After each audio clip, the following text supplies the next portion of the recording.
मैं प्रधानमंत्री नरेंद्र मोदी जी से पूरी तरह से निराश हो चुका हूं। He is a failure.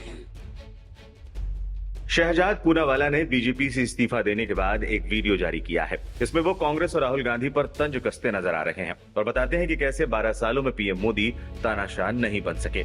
इसमें वो तंज कसते हुए कहते हैं कि मैं पीएम मोदी से पूरी तरह से निराश हो चुका हूं। वो कांग्रेस सरकारों के अतीत से कई मामलों को भी शेयर करते हैं और तानाशाह होने के आरोप लगाते हैं। पूनावाला ने इस्तीफे की खबरों पर अब सीधा कुछ नहीं कहा, लेकिन बेहद व्यंग्यात्मक लहजे में प्रधानमंत्री नरेंद्र मोदी का इस्तीफा जरूर मांग लिया।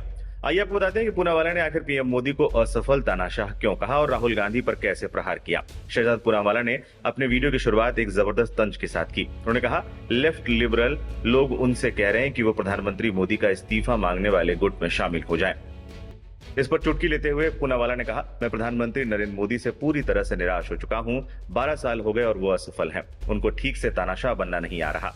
उनका यह तंज सीधे तौर पर विपक्ष के उस नैरेटिव पर था जिसमें बार बार पीएम मोदी को तानाशाह बताया जाता है।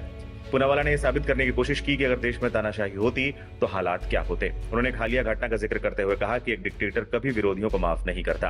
पीएम मोदी का बचाव करने के बाद शहजाद पूनावाला ने अपनी वीडियो का रुख विपक्ष और खासतौर पर राहुल गांधी की तरफ मोड़ दिया। उन्होंने विपक्ष शासित राज्यों में अभिव्यक्ति की आजादी का आईना दिखाते हुए कई बड़े आरोप लगा दिए। Friends, I am totally disappointed with prime minister Narendra Modi. मैं प्रधानमंत्री नरेंद्र मोदी जी से पूरी तरह से निराश हो चुका हूं। 12 साल हो गए और वो एक failure. He is a failure. उनको ठीक से डिक्टेटर बनना नहीं आ रहा है। 12 साल हो चुके हैं। वो डिक्टेटर बनने के बदले कल रात को एक वीडियो जारी करते हैं और जिन बच्चों ने गाली दी है उनको, संवैधानिक पदों को, उनकी माताजी को, वो आकर कहते हैं शरारती बच्चे माफ कर दीजिए। समाज से कहते हैं, पुलिस से कहते हैं, सबसे कहते हैं माफ कर दीजिए। और दूसरी ओर राहुल गांधी इंदिरा गांधी के वंशज है, नेहरू जी के वंशज है। असली डिक्टेटरशिप क्या होती है, असली इमरजेंसी क्या होती है, उनसे सीखिए मोदी जी। 3 इंस्टाग्राम यूजर्स ने राहुल गांधी का अपमान किया केरलम में तो केस बुक हो गए। पीसफुल प्रोटेस्टर्स के आपकी सरकारों ने तो केस विड्रॉ कर दिए, कॉकरोच पार्टी वाले। और केरलम में 5000 लोगों पे केस हो गए।